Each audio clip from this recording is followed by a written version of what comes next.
Okay, last turn में हम लोगों ने वर्णमाला को फिनिश कर लिया है। उसका ऑब्जेक्टिव वाला बहुत ही जल्दी आप लोगों को प्लेलिस्ट में प्रोवाइड हो जाएगा। आज हम लोग दूसरा चैप्टर स्टार्ट करेंगे, इसमें हम संधि के बारे में पढ़ेंगे। संधि इतना ज्यादा इंपॉर्टेंट चैप्टर है, अगर कहा जाता है कि अगर आपको हिंदी ग्रामर सीखनी है तो आपको संधि आना चाहिए। इसका मतलब 50% हिंदी ग्रामर में रोल होता है संधियों का।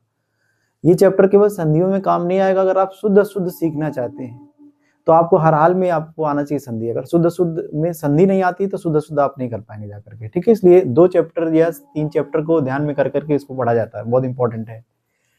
तो संधि में देखेंगे हम लोग संधि के बारे में अगर हम लोग जानकारी करें तो इसमें कुछ इसके बेसिक नियम होते हैं, उसके बारे में ध्यान रखो। पहले कुछ बेसिक सीखना है।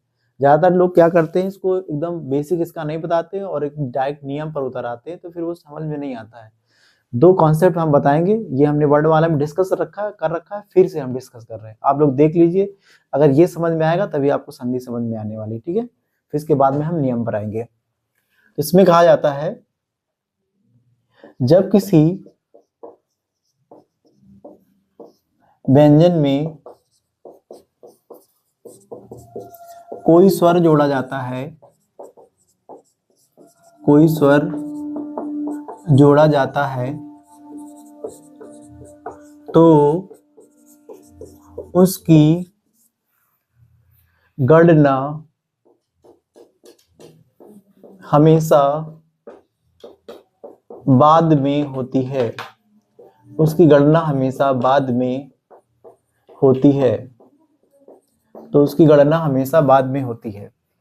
जैसे अगर हम लोग देखें, माँ एक वर्ण है, माँ है, ये माँ है और यहाँ भी माँ है। इसमें क्या किया हमने, देखो यहाँ छोटी लगाया, यहाँ छोटा वो लगाया, यहाँ ए लगाया, ठीक है। इसमें मात्रा आगे लगी हुई है, इसमें मात्रा नीचे लगी हुई है, इसमें मात्रा ऊपर लगी हुई है। इसकी जो स्पेलिंग होगी वो एम होगी, इसकी भी एम होगी, इसकी भी एम होगी, इसकी भी एम होगी। लेकिन जो इसमें स्वर लगे हैं वो थोड़ा देख लेंगे। इसकी स्पेलिंग एम ए होगी, इसकी स्पेलिंग एम आई होगी, इसकी स्पेलिंग एम यू होगी, इसकी स्पेलिंग एम ई होगी। देखो इसमें मात्रा आगे लगी है लेकिन इसमें गणना पीछे हुई है। इसमें मात्रा नीचे लगी हुई है, गणना पीछे हुई है। इसमें मात्रा ऊपर लगी हुई है, गणना पीछे हुई है। जब कोई मात्रा न लगी हो तो उसमें छोटा छिपा होता है, ये आप लोग को ध्यान में रख करके चलना है। सीधा सुनो, समझना आप लोग को कि जब किसी व्यंजन में कोई स्वर जोड़ा जाता है तो स्वर चाहे आगे लगा हो, चाहे पीछे लगा हो, चाहे ऊपर लगा हो, चाहे नीचे लगा हो, उसकी गणना हमेशा बाद में की जाती है। इतना सीखने के बाद में अब आप हमको एक चीज बताइए जरा जल्दी से, वो ये बताइए कि जैसे ये माँ लिखा, माँ में हमने छोटी की मात्रा लगाई, ठीक है, ध्यान से समझना इसको। अब कोई व्यक्ति अगर इधर से ऐसे जाता है तो बताओ उसको पहले छोटी ई मिलेगी कि माँ मिलेगा। तो ज्यादातर हम लोग का आंसर ये रहता है कि इधर से जाएंगे तो पहले हमको छोटी ई मिल जाएगी, जबकि आंसर गलत होता है, ठीक है। अभी हम लोगों ने सीखा है जब किसी व्यंजन में कोई स्वर जोड़ा जाता है तो उसकी गणना हमेशा बाद में की जाती है। देखो यहाँ लगा आगे है लेकिन गणना कहाँ हो रही है, इसकी बाद में हो रही है। तो इधर से जाने पे हमको पहले माँ मिलेगा और इधर से आने पर हमको पहले क्या मिल जाएगी, छोटी ई मिल जाएगी। इस चीज को आपको ध्यान में रख करके चलना है, ठीक है। तो इधर से जाएंगे तो पहले माँ मिलेगा, इधर जाएंगे तो पहले छोटी मिलेगा, ठीक है। तो अगर कोई कह दे कि ये जो मी लिखा हुआ है इसके अंत में क्या है, तो ध्यान रखना इसके अंत में आपका छोटी होगा और इसके आगे क्या होगा, इसमें आपका माँ होगा। माँ और ई से मिल करके आपका मी बनेगा, तो इसके अंत में क्या हो जाएगा, ई हो जाएगा, ठीक है। तो इसी तरीके से जैसे अगर अब हम पूछे अगर आपसे कि इस शब्द के अंत में क्या होगा, जैसे हम शब्द लिखते हैं राम, ठीक है, राम शब्द लिखते हैं, तो राम का जब हम वर्ण विच्छेद करेंगे तो इसमें क्या होगा, देखो रा होगा, प्लस इसमें बड़ा आ होगा, प्लस इसमें क्या होगा, माँ होगा। तो ये वाला रा, ये वाला माँ, सॉरी बड़ा आ, और ये वाला हमने माँ रख दिया। अब इसमें जिसमें कोई नहीं लगा होता है उसमें छोटा होता है। तो देखो इसमें जैसे इसमें हम हल लगाएंगे तो यहाँ पर क्या आ जाएगा, छोटा आ जाएगा। तो बताइए राम के आखिरी में क्या है, छोटा है, ठीक है। तो राम के अंत में क्या आ रहा है, छोटा आ रहा है, ये ध्यान रखना है। लेकिन अगर हम यहाँ पर हल लगा देंगे तो इसका मतलब पहले से ही छोटा आ इसमें नहीं है। तो ये अब हम एक शब्द देते हैं कि अब हमको बताइए कवि के आखिरी में क्या है, कवि के आखिरी में क्या है। तो बताइए कवि के आखिरी में बताइए छोटी ई है कि वाह वकील है। तो देखो ये वाह वकील लगी आगे है लेकिन जो इसकी गणना होगी वो बाद में की जाएगी, ये आप ध्यान रखिएगा। तो गणना बाद में की जाएगी तो इसके कवि के अंत में छोटी आएगा, ना कि वाह वकील आएगा। क्या ये बात समझ में आ गई आप लोग को? ना समझ में आया तो दोबारा से इसको प्ले करके आप लोग देख लेना, ठीक है। लेकिन अगर ये समझ में आएगा तभी हम संधियों में आगे बढ़ पाएंगे, ठीक है। ये आपको ध्यान में रखना है। क्या ध्यान रखना है कि जब किसी व्यंजन में कोई स्वर जोड़ा जाता है उसकी गणना हमेशा बाद में की जाती है। स्वर चाहे आगे लगा हो, चाहे नीचे लगा हो, चाहे ऊपर लगा हो।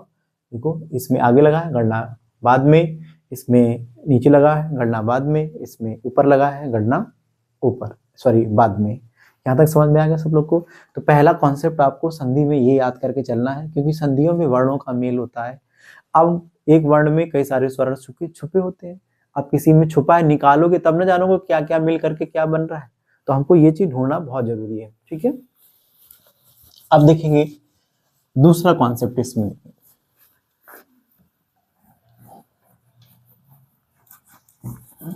दूसरा कॉन्सेप्ट इसमें ये रहेगा, ध्यान में रख करके चलेंगे हम लोग। दूसरे कॉन्सेप्ट की अगर हम लोग बात करेंगे कि ये जो आपके व्यंजन होंगे, ठीक है, जो व्यंजन होते हैं, हमने एक वर्णमाला में डिस्कस भी किया था। व्यंजन जो होते हैं कुछ खड़ी पाई के होते हैं और कुछ क्या होते हैं, ये दूसरा कॉन्सेप्ट है, ध्यान रखना। और खड़ी पाई वाले व्यंजन होते हैं और कुछ आपके व्यंजन होते हैं बिना खड़ी पाई, बिना खड़ी पाई। ये आपको ध्यान रखना है, खड़ी पाई बिना खड़ी पाई। जैसे देखो खड़ी पाई इसको बोलते हैं, ये खड़ी पाई होती है, ठीक है। अब जैसे हमने माँ लिया है तो अभी इसकी स्पेलिंग होगी MA हो जाएगी, ठीक, ध्यान रखना, क्योंकि इसमें छोटा छुपा होगा। लेकिन अगर इस माँ में हम हल लगा देते हैं तो ध्यान रखना, इसमें से इसमें माँ केवल रहेगा, इसका जो ए होगा वो इसमें से हट जाएगा, ठीक है। कहने का सेंस ये है, इस माँ में छोटा नहीं रहा।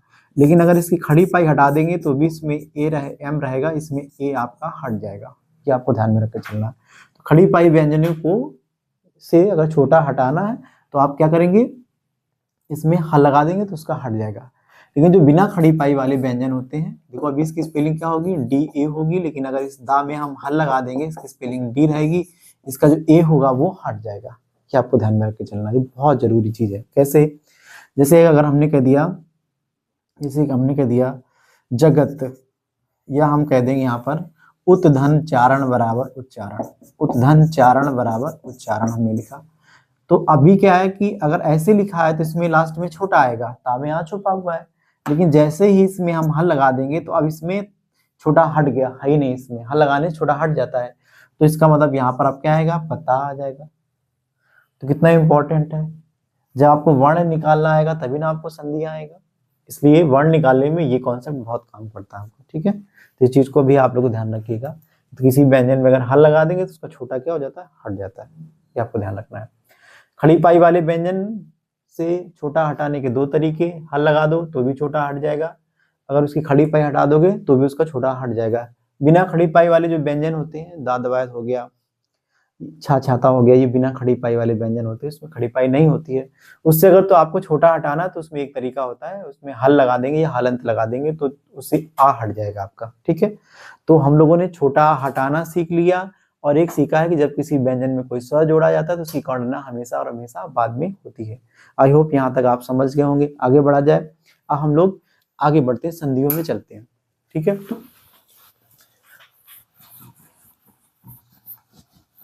तीसरा कॉन्सेप्ट आपको ध्यान रखना है वो ये है, ये आपको ध्यान रखना है, संधियों में दो वर्णों का मेल होता है, दो वर्णों का मेल होता है, दो वर्णों का मेल होता है। क्या आपको ध्यान में रखना है? अब जब दो वर्णों का मेल होता है तो यहाँ पर एक नया कॉन्सेप्ट बनेगा, संधि में वर्ण निकालना, संधि में वर्ण निकालना, वर्ण निकालना, वर्ण निकालना। एक चीज और ध्यान रखिएगा, हिंदी में भी सभी में पढ़ाई का ये कॉन्सेप्ट ही होता है कि हमेशा एक चैप्टर दूसरे चैप्टर का आधार होता है, ठीक है।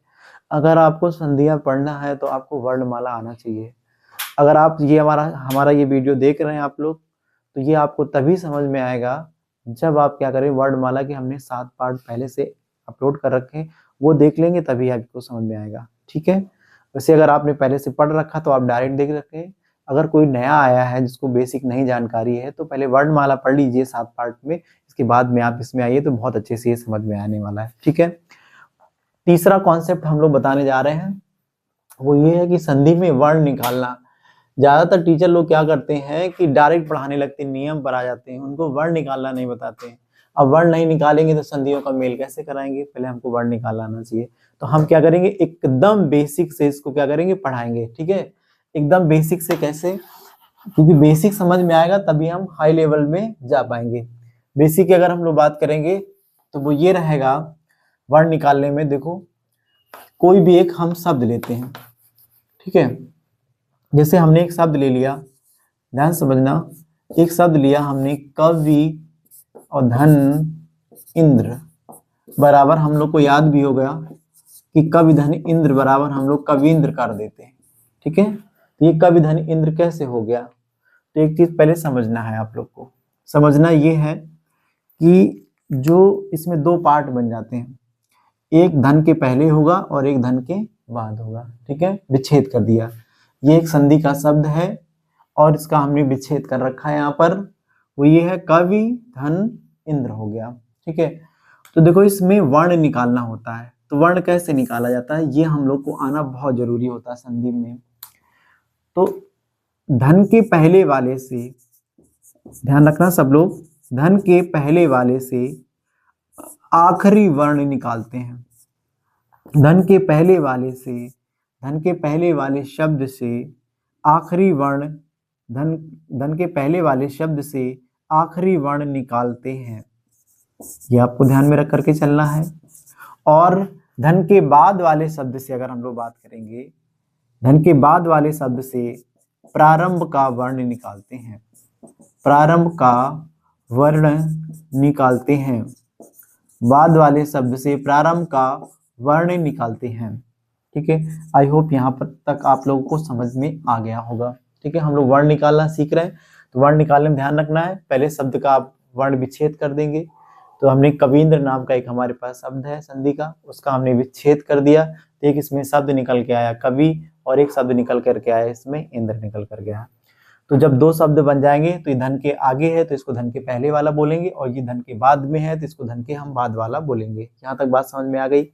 करना क्या है वर्ण निकालने के लिए आप लोग को, कि धन के जो पहले शब्द होगा कवि जैसे है यहाँ पर, उससे आखिरी वाला वर्ण निकालते हैं, और धन के जो बाद वाला शब्द होगा उससे प्रारंभ का वर्ण निकालते हैं। यह कैसे निकालते हैं हम लोग समझेंगे। देखो अब जो हमने अभी सिखाया था आप लोगों को सबसे पहले, कि जब किसी व्यंजन में कोई स्वर जोड़ा जाता है उसकी काउंटिंग हमेशा बाद में होती है। ठीक है, ये याद होना चाहिए आप लोग को। तो देखो यहाँ पर वाव वकील है, ये आपका व्यंजन है। ठीक है, जबकि इसमें जो छोटी ई लगी हुई है ये आपका स्वर है। तो हमने क्या सिखाया कि जब किसी व्यंजन में कोई स्वर जोड़ा जाता है तो उसकी काउंटिंग हमेशा बाद में की जाती है, भले वो आगे दिख रहा हो या ऊपर दिख रहा हो या नीचे दिख रहा हो। तो बताइए वाव वकील में छोटी आगे दिख रही है, लेकिन हम लोगों ने क्या सीखा है कि स्वर की गणना हमेशा बाद में की जाती है। तो बताइए इस कवि के आखिरी में छोटी ई आएगी कि वाव वकील आएगा, तो कंफर्म है कि वाव वकील के ऊपर छोटी ई लगी हुई है और छोटी ई स्वर है, तो उसकी काउंटिंग हमेशा बाद में होगी। तो सबको आना चाहिए, यहाँ पर सबको आना चाहिए कि कवि के सबसे आखिरी में छोटी ई आएगा, क्योंकि स्वर की गणना हमेशा बाद में की जाती है। इसके बाद में प्रारंभ में देखो यहाँ पर क्या आएगा, प्रारंभ में छोटी आ जाएगा। ये चीज समझ में आ गई। जिसको ये नहीं मालूम होता है गणना बाद में की जाती है तो वो वाव वकील ले लेता है, और जैसे वाव वकील लेंगे तो आपका संधि गलत हो जाएगा। तो आपको वर्ण निकालना आना चाहिए। ठीक है, आई होप आपको वर्ण निकालना आ गया होगा। अब हम लोग ये आगे सीख लेंगे, छोटी छोटी मिलकर के बड़ी कैसे बन जाता है ये आगे हम बताएंगे। यही छोटी का विधान, जैसे इसको हम अगर मिटा दें तो का और वाह को देखो हम ऐसे लिख लेंगे, का और वाह हमने ऐसे लिख लिया। इसके बाद में ये वाली छोटी ई और ये वाली छोटी छोटी मिलकर बड़ी बनता, आगे हम लोग सीखेंगे। देखो यहाँ पर हमने क्या कर दिया, यहाँ पर बड़ी लगा दिया। इसके बाद में बचा क्या, इसमें आधा ना और द्रा बचा, तो कवि धन इंद्र बराबर क्या हो जाएगा आपका कविंद्र हो जाएगा। ठीक है, क्या आप लोगों को समझ में आ गया वर्ण कैसे निकाला जाता है। ठीक है, एक बार इसको न समझ में आया तो आप लोग रिप्ले करके इसको आप लोग देख सकते हो। ठीक है, अब हम कुछ शब्द देंगे, आप लोग जल्दी से उसका वर्ण निकाल करके बताएंगे, ठीक है। जल्दी इसका स्क्रीनशॉट ले लीजिए, फिर हम लोग आगे बढ़ते हैं। ओके, ले लिया ना आप लोगों ने स्क्रीनशॉट। आप देखेंगे इसमें से हम कुछ शब्द देंगे, आप लोगों को उन शब्दों का में वर्ण निकाल के दिखाना है। जैसे हमने दे दिया, यहाँ पर हमने दे दिया चरणामृत, चरणामृत, चरणामृत, एक शब्द दे दिया हमने, चरणामृत दे दिया, ठीक है। इसका विच्छेद करके अभी हम बताएंगे और आपको क्या करना है, उसमें वर्ण निकालना है। तो इसका क्या हो जाएगा, चरण धन, इसका हो जाएगा आपका अमृत हो जाएगा, चरण धन अमृत हो जाएगा, ठीक है। वर्ण निकालो, बताओ ये अड़ा है, अड़ा है तो व्यंजन है, अड़ा है तो क्या है, व्यंजन है। अब व्यंजन है तो बताओ इसके आखिरी में छोटा होगा कि नहीं होगा, हर व्यंजन में छोटा छिपा होता है, अगर कोई ना छिपा हो तो। अब बताइए इसके प्रारंभ में क्या है, आ, और आ मिल करके क्या बन जाता है आपका, बड़ा बन जाता है। तो चरण धन अमृत बराबर क्या होगा बताओ, चरण को हम चरण लिख देंगे, ये वाला छोटा मिलके एक सिंगल बड़ा बन जाएगा, ऐसे हम यहाँ पर क्या कर देंगे, बड़ा लगा देंगे, अमृत को हम मृत लिख देंगे, तो चरण धन अमृत बराबर क्या हो जाएगा, चरणामृत हो जाएगा, ठीक है। आई होप आप लोगों को वर्ण निकालना आ गया होगा। वर्ण निकालने में आपको क्या ध्यान रखना है, बताइए क्या ध्यान रखना है, कि धन के पहले वाले से आखिरी वर्ण निकाला जाता है और धन के बाद वाले से प्रारंभ का वर्ण निकाला जाता है, ये आपको ध्यान में रख करके चलना है, ठीक है। एक इसका क्वेश्चन हम करा देते हैं, फिर आगे बढ़ जाते हैं। आप लोगों को क्या करना, हम क्वेश्चन देंगे, शब्द देंगे, उसका विच्छेद भी हम ही करके दिखा देंगे आप लोग को। आप लोग को बस ये बताना है कि इसमें वर्ण कौन कौन से निकल करके आएंगे। जब हम धन के पहले वाले से आखिरी वाला निकालेंगे, धन के बाद वाले से हम पहला वाला निकालेंगे, तो बताना है आप लोग को। जैसे हम कह दें, एक शब्द दिया है दिगंबर, शब्द दिया हुआ, एक शब्द सुना होगा आप लोगों ने, बहुत जाना माना शब्द है दिगंबर। दिगंबर की अगर हम लोग बात करें तो इसका जो संधि विच्छेद होता है वो होता है दिक धन अंबर होता है। क्या होता है, दिक धन अंबर। बस इसमें ये आप लोग ध्यान रखना कि इसमें का में हल लगा हुआ है, ठीक है। चलिए जल्दी से इसका वर्ण निकाल करके बताइए। आप लोग जब इसका वर्ण निकाले ना तो हमको कमेंट जरूर करना, ठीक है। हम देखेंगे किसका किसका सही रहा। जल्दी से इसका वर्ण निकाल करके बताइए हमको। तो आई होप आप लोगों ने निकाली हो, लेकिन मैं फिर से बता देता हूँ। बताओ इसमें हल लगा हुआ है, जैसे इसमें आप हल लगा देंगे तो बताओ इसका छोटा हट जाएगा, तो यहाँ पर क्या आ जाएगा, का आ जाएगा। और इसके धन के बाद वाले से हम प्रारंभ वाला निकालते तो यहाँ पर आ जाएगा। तो जब वर्गों के पहले अक्षर के बाद, ये हम लोग बात की बातें सीखेंगे, जब वर्गों के पहले अक्षर के बाद में कोई स्वर आ जाए तो जो वर्गों का पहला अक्षर होता है अपने से तीसरे में बदल जाता है, तो का तीसरा क्या होता है, गा होता है। इसलिए दिग धन गज बराबर, दिग धन अंबर बराबर क्या हो जाएगा आपका, दिगंबर हो जाएगा। यहाँ तक बात समझ में आ गई। और देखो एक हम बताते हैं, जैसे एक शब्द होता है दिग्गज, दिग्गज, इसको ध्यान से समझो। इसका विच्छेद हम कर दे रहे हैं, आप लोग को बताना होगा इसका विच्छेद कौन कौन से वर्ण निकल के आएंगे। तो इसका विच्छेद जो होगा दिग्जन गज होगा। जल्दी से कमेंट करके आप लोग बताएंगे कि इसका क्या होगा, ठीक है। इसमें जल्दी से कमेंट करके बताइए इसका क्या क्या वर्ण निकलेगा। तो यहाँ पर आएगा आपका का और यहाँ पर आएगा आपका गा। आप देखो इसमें हल लगा है तो यहाँ पर का आ जाएगा, यहाँ पर क्या हो जाएगा आपका गा आएगा, क्योंकि इसे हम प्रारंभ का लेते हैं, ठीक है। अब जल्दी से बताओ, अगर हम यहाँ पर गिज कर देते, गिज अभी गलत है लेकिन एग्जाम्पल समझने के लिए हम यही कर ले रहे हैं, गिज करते तो क्या आता, जल्दी से बताइए, गिज करते तो क्या आता। तो आप लोग ध्यान रखना, गिज करेंगे तो भी गा आएगा, क्योंकि स्वर की काउंटिंग धन के बाद वाले से हम पहला वाला लेते, और स्वर की काउंटिंग कहाँ होती, पीछे होती है। तो गिज करेंगे तो भी गाएगा, और गज करेंगे तो भी गाएगा, अगर इसमें गुज करेंगे तो भी गाएगा। तो क्यों, क्योंकि हमको धन के बाद वाले शब्द से पहला वाला लेना होता है। और किसी व्यंजन में स्वर चाहे आगे लगे, चाहे ऊपर लगे, चाहे नीचे लगे, काउंटिंग कहाँ होगी, पीछे। इसलिए धन के इधर क्या आएगा, अगर यहाँ शुरुआत में कोई स्वर नहीं है, मतलब ओलम वाला, तो समझ लो कि कन्फर्म यहाँ व्यंजन ही आने वाला है, क्योंकि स्वर की काउंटिंग हमेशा कहाँ होती है, बाद में होती है। तो देखो इधर का आएगा, इधर क्या आएगा, गा आएगा। आई होप आप लोगों को वर्ण निकाला आसानी से आ गया होगा।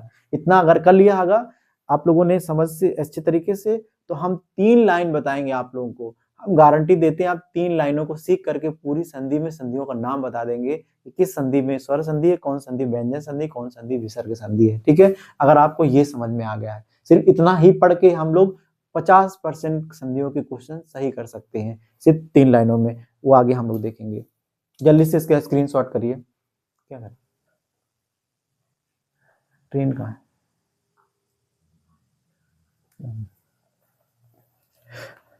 कर लिया इसका स्क्रीनशॉट आप लोगों ने, ठीक है। अब हम लोग क्या करेंगे, इसमें 3 लाइन लिखेंगे।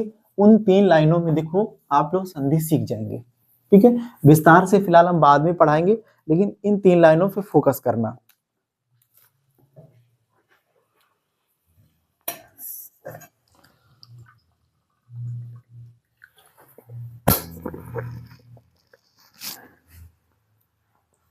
इन 3 लाइनों पे आप लोग को क्या करना है, फोकस करना है बेटा।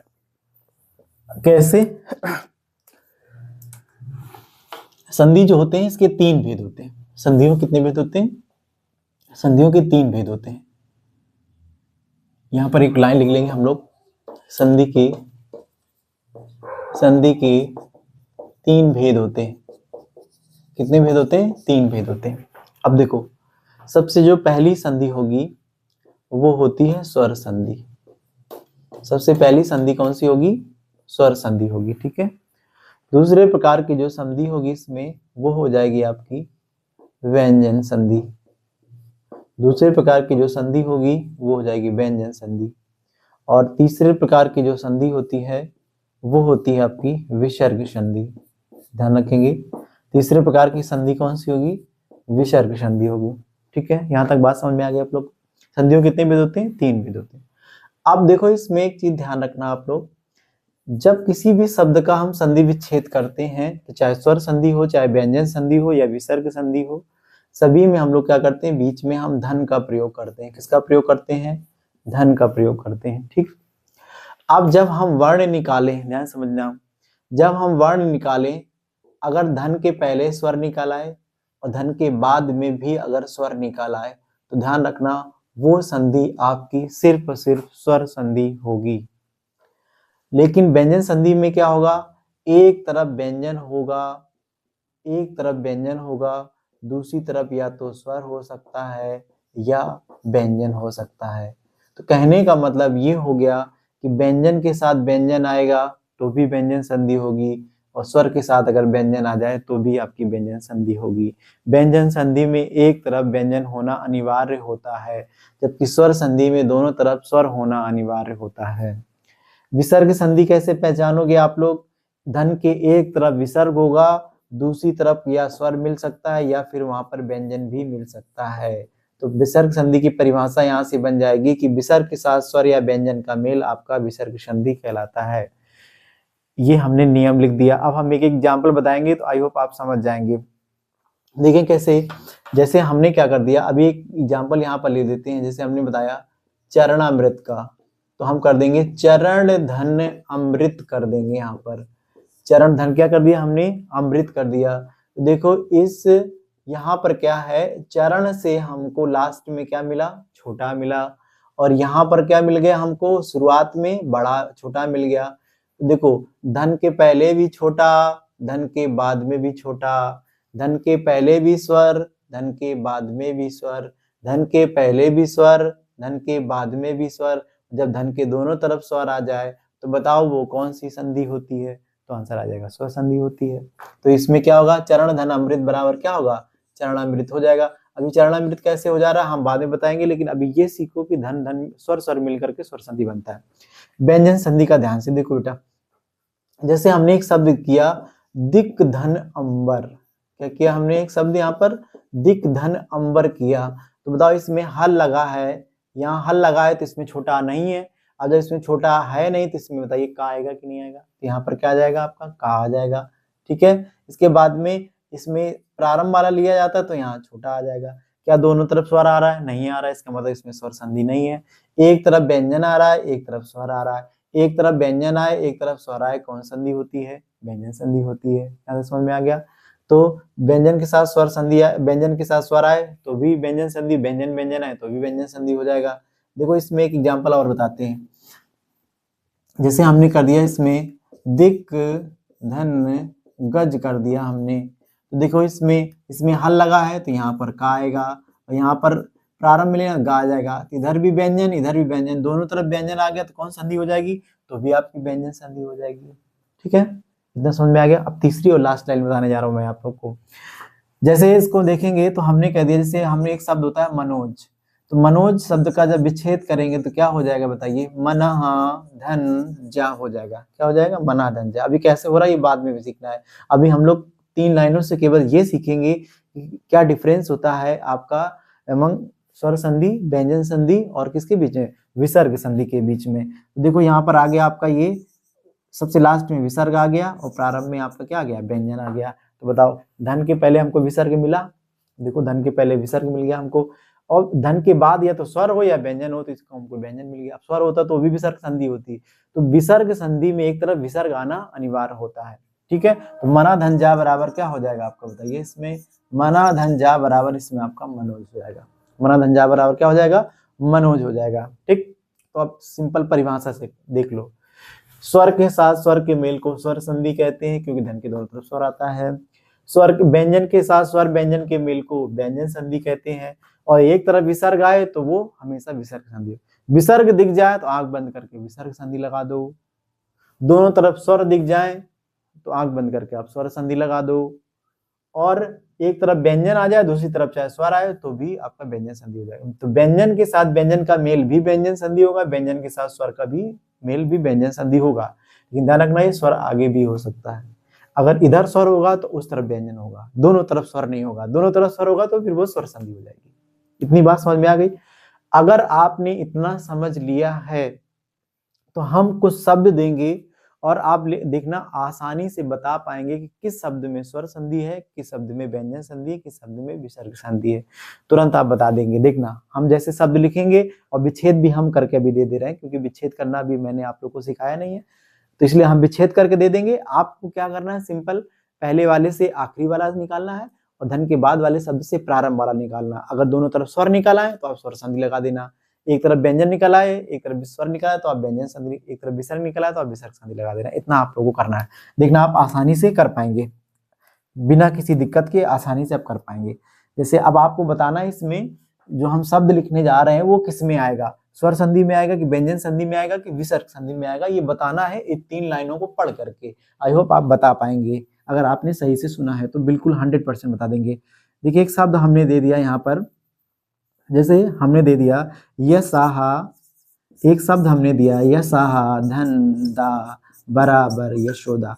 अब ये यसा धन दा बराबर यशोदा कैसे बनता है ये आगे हम नियम में पढ़ेंगे, पहले हमको 3 में अंतर बताना है। तो बताओ धन के इधर विसर्ग आया और इधर आपका दा आ गया, एक तरफ विसर्ग आ गया एक तरफ आपका व्यंजन आ गया, बताओ कौन संधि। तो कन्फर्म हमने कहा विसर्ग संधि दिख जाए एक तरफ तो तुरंत क्या लगा दो, विसर्ग संधि लगा दो। तो यशोदा में कौन संधि हो जाएगी बताइए, विसर्ग संधि हो जाएगी आपकी। ठीक है, दूसरा देखो, दूसरा जैसे हमने दिया मनोहर, मनोहर दिया तो क्या होगा, मना धन हर बराबर मनोहर हो जाएगा। मना धन हर बराबर क्या हो जाएगा बताइए, मनोहर हो जाएगा। तो एक तरफ विसर्ग आया दूसरी तरफ हा आ गया तो कौन संधि हो जाएगी, विसर्ग संधि हो जाएगी। दूसरा बताना, आप सब बता देंगे। जैसे हमने दे दिया, जैसे हमने दे दिया जगत, जगत धन, जगत धन ईश हमने दे दिया बराबर जगदीश होता है, जगत धन ईश बराबर जगदीश होता है। अब बताओ जल्दी से निकाल करके इसमें स्वर संधि होगी कि व्यंजन संधि होगी कि विसर्ग संधि होगी। तो बताओ इसमें हल लगा है, हल लगा तो यहाँ ता आ जाएगा और इधर आ जाएगा स्वर, एक तरफ व्यंजन एक तरफ स्वर, बताओ कौन सी संधि है, एक तरफ व्यंजन एक तरफ संधि, तो कौन सी हो जाएगी, जगदीश में व्यंजन संधि हो जाएगी आपकी। ठीक है, आई होप समझ में आ रहा होगा आप लोग आसानी से। एक और शब्द देते हैं, आप लोग पहचान के बताइए फिर हम आगे बढ़ते हैं। देखना सारे कर लेंगे आप लोग, एक भी ऐसा कोई क्वेश्चन नहीं होगा जो आप लोग कर ना पाए। जैसे हमने कर दिया यहाँ पर, देखो अभी एक यहाँ पर शब्द दे दिया, एकैक नाम का एक शब्द दिया हमने, एक शब्द दिया हमने एकैक। एकैक का जब संधि विच्छेद करेंगे तो आगे हम लोग सीख लेंगे एकैक का एक धन एक कैसे होता है। तो इसके लास्ट में देखो कोई स्वर नहीं हलंत नहीं लगी तो इसके का में छोटा छुपा है और इसमें ए आ गया, तो धन के इधर भी स्वर इधर भी स्वर, बताओ कौन सी संधि, धन के दोनों तरफ स्वर आ रहा है तो आपकी स्वर संधि हो जाएगी। बिल्कुल आसान है। एक और बताइए, जैसे हम कह दें, जैसे अगर हम कर देते हैं यहाँ से कि मातृधन अनुमति, मातृधन अनुमति बराबर मात्रानुमति, तो क्या हो जाएगा, मातृधन अनुमति बराबर मात्र अनुमति। क्या हो जाएगा, मात्र नुमति हो जाएगा। तो यहाँ पर क्या आ गया, देखो ये री से ऋषि स्वर होता है, सबको मालूम होना चाहिए। री से ऋषि क्या होता है, स्वर। एक व्यंजन में एक ही स्वर लगाया जा सकता है, ये कभी हम डिस्कस कर देंगे।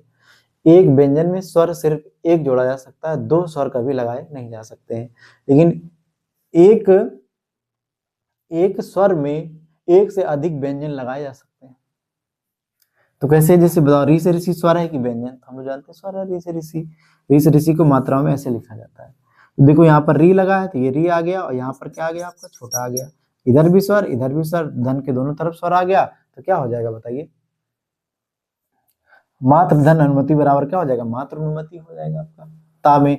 अब ये कैसे बन गया, ये हम बाद में आप लोग को बताएंगे, ठीक है। लेकिन अभी देखो धन के दोनों तरफ स्वर आ रहा है तो क्या हो जाएगा, स्वर संधि हो जाएगा। इस तरीके से हम लोग क्या कर सकते हैं, इन तीन लाइनों के माध्यम से हम ये तीनों में अंतर बता सकते हैं, किसमें स्वर संधि है और किसमें से व्यंजन संधि, किसमें विसर्ग संधि है। हम क्या करेंगे, कुछ तीन शब्द देते हैं, आप लोग को कमेंट करके बताना होगा कि इसमें कौन सी संधि होगी, ठीक है।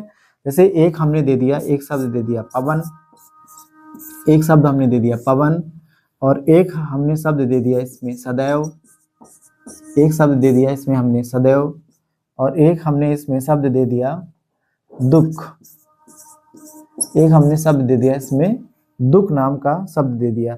इन तीनों में आप लोग को संधि और एक थोड़ा देख देते, जैसे एक शब्द होता है वैष्णव, वैष्णव शब्द होता है। ये हम 4 शब्द आप लोग को होमवर्क में दे रहे हैं, इसको आप करिएगा। ना समझ में आएगा तो नेक्स्ट पार्ट में हमको कमेंट करिएगा, तो हम आपको आंसर उसका कमेंट बॉक्स में दे देंगे। तो ये संधियों का पहला पार्ट रहा।